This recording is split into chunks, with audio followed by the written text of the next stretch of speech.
also mentioned about a movie. And I think after She-Ra and He-Man and how popular it became, there was a live action movie. Yeah, and Masters of the Universe. Masters of the Universe. The infamous bomb of the franchise, and one of the most hated adaptation movies of all time. I don't know why people hate it so much. I don't understand. I loved it. I loved it as a kid, even still to this day. Yes, it wasn't exactly like the source material, like from every single detail, but you knew it was He-Man. You know who was He-Man. You know who was Skeletor. You know who was Man of Arms. You know who was Teela. And then the only thing it didn't have was Orko. Orko wasn't in it. They got replaced by Gwildor, the locksmith. Pretty much. You didn't have Battle Cat. Well, they didn't have the budget because this is going to shock a lot of people because everybody wants to know why do we never see Battle Cat or Orko? It's because they didn't have the budget for it, guys. This movie was made on a $20 million budget. $20 million. Now, compare that to nowadays, that's a very low budget because movies back then had the lowest budgets and they didn't have $100 million, $200 million. They didn't have a shitload of money then because studios were the studios that exist nowadays, like Warner Brothers, Fox, Sony, those type of movie studios didn't have the necessary funds back then to make big blockbusters that you see nowadays. So back then, that's the reason why we never got the characters. It's because they couldn't do Orko in live action because, how would they do Orko? They would have to, because CG didn't exist back then, they couldn't CG him like they could now. Right. And they would just mainly have to get a puppet. They would probably have to get an animatronic puppet, but because that would have costed too much to do both an animatronic puppet for Orko and Battle Cat, it just let's just drop them. I like the Masters of the Universe movie. I hated it with a passion for the longest time because as a child, I couldn't get into it because it wasn't my He-Man. It was He-Man, yes, but it just wasn't the He-Man I was looking for. And I think what made me, and then when I saw the Nostalgia Critics review on it, that's what made me, this is why I hate this movie. But for the purposes of this video, I decided to watch it again, and I was mainly inspired by a YouTuber named Oliver Hooper, or just Oliver, I'll call him Oliver. He makes movie retrospectives that he goes very much in depth on the movie, the production, the score, the soundtrack, and just why he loves or hates a movie. Mm-hmm. And he recently did one last year on He-Man, Masters of the Universe. He actually said he liked it. It's a very well put together video. It's like over 40 minutes. Right. And he explains the history of how the movie was made and why he loves it, even though, it's basically, it's not everyone's He-Man, because I think the reason people hate it to a T right now is because, one, it's loosely based off the source material. Right. Two, you never see Prince Adam. No. Three, it focuses mainly, the two characters in Masters of the Universe that get the spotlight are Skeletor, played by Frank Langella, a great actor. That's the one thing everybody loves. I wanted to comment on Skeletor on that movie. I think, in my opinion, Skeletor made that movie. Yes, he did. Oh when my you compare God, that Skeletor. I was gonna say, action Skeletor we're ever gonna get. Like when you compare that Skeletor to the Skeletor in the cartoon, it was almost like Cesar Romano's Joker with Jack Nicholson's Joker. Yes. That's how I thought. Absolutely. Yes, the Frank Langella. Now, no disrespect, I can't remember the original. I can't remember the original voice actor who voiced Skeletor. No disrespect to him whatsoever. I like him. He was the jester of villains. Like, you had all of these serious badass villains like Dr. Claw, Megatron, you had Mumra, you had Cobra Commander. You had so many of these great And right there in the middle, the court jester of those villains was Skeletor. Yep. Skeletor was a good villain for what the 80s show needed him to be, but if you compare him to villains nowadays, he's pretty much a jester. He might as well be the clown jester to them. You know, there's no reason to take him seriously. But in the movie, Frank you took him Langella, seriously, he though. really. There you go. That's true. But we'll get to that. But Frank Langella, he made that role his own. He literally was the best Skeletor I've ever seen. I almost wanted to see Frank Langella voice the character in Yes. the cartoon. Yeah, that would have been awesome. Just no disrespect to the voice actor, but just get Frank Langella to now voice this character are commanding. But also, too, the other character that outshined He-Man in his own movie was Courtney effing Cox. Now, again, for those of you who don't know who Courtney Cox is, she's the girl from Friends who got her name. That's what mainly got her career going, was Friends. And that's my problem with the movie. Like, He-Man is a secondary character in his own movie. And also, too, there's not much for him to do. Like, he doesn't have. Now, again, I love, personally, to me, I actually liked Dolph Lundgren as He-Man. He actually was the best choice to play He-Man at the time. Yeah, he had the body, he had the look, and everything. But to me, it was like he was more of an action star than actual actor. I mean, don't get me wrong, he's an actor. Yes. He was more like an action star where he does like the physical work, but there was some acting from him, and he does have that thick accent that he has in there. So I think that's why some people kind of was a little bit about him. Yeah, because the funny thing about it is that the He-Man movie was split. The budget was split by Canon Films, who are famous for making the infamous god-awful Superman 4 movie. They pretty much split the budget for this movie with Mattel. And when they saw Dolph Lundgren, he actually stated this in an interview. When they saw and heard him as He-Man, they hated him. They wanted somebody to dub over his voice.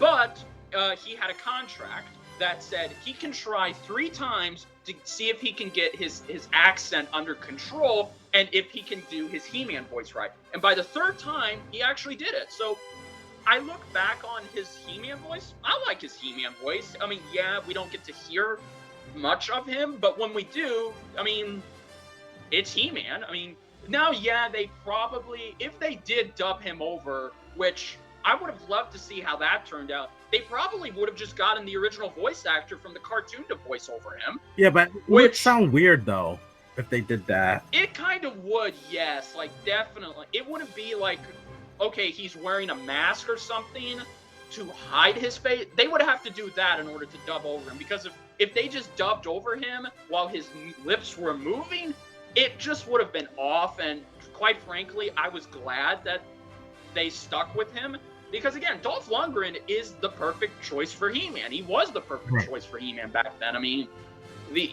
after the success of Rocky IV, who else could they have gotten, really? And I really liked it. But the whole reason, because again, I mean, people hate the movie because you don't get to see much. Not only that, you don't even get to see much of Eternia. You don't get to see the royal family. You don't get to see the citizens. The movie just starts off. Skeletor took over Grayskull and he's captured the sorceress. Now He-Man's got to stop him. And also too, the action scenes are kind of cut together to where you can barely see them. And I don't know. I mean, yeah, like the first scene, like you can barely see what He-Man's doing. But again, I mean, there are problems with Masters of the Universe. There's no doubt about that. And I think, in my opinion, I think it was because the reason why it was the way it was, why they didn't do too much on showing the royal family, showing him Adam. It was an action movie, and most action movies, it's less story and more action.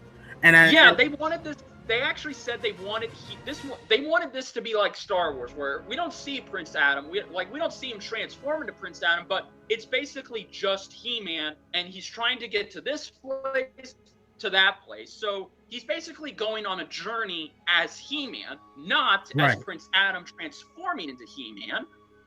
But like I said, I mean, I agree. I mean, I think that's the reason people, but also too, I mean, that's the thing. This movie came out a year after He-Man had just ended. So that's kind of the sad thing. It came out too late. And also too, newer fans could not get exposed to He-Man because this movie didn't even explain the backstory for He-Man. They didn't explain, oh yeah, he was a prince of royal family who, when he discovered this sword given to him by the sorceress, he becomes the most powerful man in the universe. They didn't even do that. They just expect you to know these characters right away, but they do fill in the blanks by the sorceress, but it still doesn't explain much. So, well, as a kid, most kids already know who He-Man is. So I guess they were relying on that because it was meant for kids. You know what I mean? There were some elements where it was a little bit, violent in a way. But if you take kids to this movie, they automatically know who it is. Like when I first saw it, I saw it in theaters as a kid. Wow. And that way back. But I saw it way back. Yeah, I saw it as a kid in theaters, and as a kid and watching He-Man for years, I knew who they were. There were some villains and characters that were new just for the movie, but you had Blade. Huh? Yeah, wasn't there a character named Blade or something? Yeah, like that? Blade was not from the cartoon, but that was a new character they bring in. This other guy, had this like white hair and stuff, and a hook was new too. Yeah. But you had Evelyn, you had Beastman, which was the core villains of the show that made it in there. And I think the Lizard Man was also part of it as well. But and so was Beastman, but they just turned Beastman into, they turned him into a literal beast. They didn't give him any lines. And of course Evil Lyn. I think Evil Lyn was portrayed pretty much better. I mean, they originally wanted to cast the actress who played Urza in Superman 2, but actress because of her eyes. And I gotta say, I really do like her. And you even get to see a little bit of romance between Skeletor and Evil Lyn. But they don't get together because, he doesn't trust her and she has her own agenda. Right. Which, that makes sense. Oh, and there was also a contest winner back then who got to be in the movie, but they forgot about him and they just put him in a random role. I think the character was named Pig Boy, and you see this character. It's that scene where Skeletor's walking and he just grabs his staff from this little guy. That's the contest winner as Pig Boy. Interesting. But I like the movie. I mean, is it the best adaptation of an 80s cartoon? No, not really, but it's I take it as it is. And that's another thing I don't know if we talked about. The soundtrack to this movie is amazing. Yes. Mainly the main theme song is like if Star Wars and Superman had a baby, and that's the He-Man main theme. Yes, the soundtrack is amazing. The soundtrack is by far, and it was actually composed by Bill Conti, the composer for Rocky IV and Transformers. Wow. Yeah, so the soundtrack is good, but overall, I still like the movie. Yes, it's not a He-Man movie, but at least it has He-Man in it. And plus two, I'm a sucker for these types of movies. But overall, I think the main reason people hate it and still hated it back then, it's because it was repeating the same formula that all movies had to do back then. Oh no, they go from another universe to Earth, to our universe, and now they have to explore Earth. That's the thing that really pissed a lot of people off. They wanted to spend time in Eternia and, get to see what it was like, but we couldn't do that because they didn't have the proper budget to do that. So they just had to mainly have most of it take place on Earth and inside Grayskull.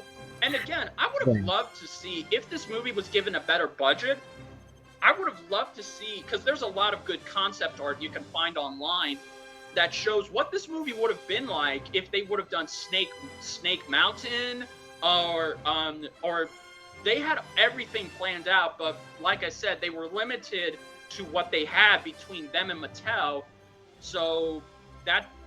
But overall, I like the movie. I definitely watch it whenever I'm in that mood, that He-Man mood. And I definitely can say that, yeah, it's not the best adaptation of He-Man, but it is a good adaptation in its own right. And there's a reason and it does have a cult following now, but still there are some people who. There were hints that there was going to be a sequel. If you ever watch the after the end credits, you'll see Skeletor come out of the pit, and he says, "I'll be back." And just like Super Mario Brothers, no, you won't. Yeah, but it was unfortunate that they didn't do a sequel. Yeah. I wish they did, but it didn't. They did actually. They didn't do a sequel, but they had plans for it because they actually But when this film bombed, Canon Films had gone out of business, and they actually had plans to do a Spider-Man movie and Masters of the Universe 2. But Masters of the Universe 2, from what I heard, it was going to be like the first one all over again, but this time it would take place mainly on Earth. You wouldn't even go to Eternia at all. Right. So, yeah, but I'm at least happy that at least we got an adaptation. I mean, at least the best part of this movie is Skeletor. This is by far the best Skeletor ever. The soundtrack is good, and the fact that Dolph Lundgren in small parts, he's very good as He-Man, and he actually has mixed feelings about it because he said it's his least favorite role because he ran around in his underwear, fighting robots ridiculously. But he does when people approach him to sign He-Man related things. So I pretty much just say it's a good movie. If you don't like it, it's fine. I don't blame you. We don't blame you. But it's definitely not worth the hate it gets. At least not now. Me neither. I agree.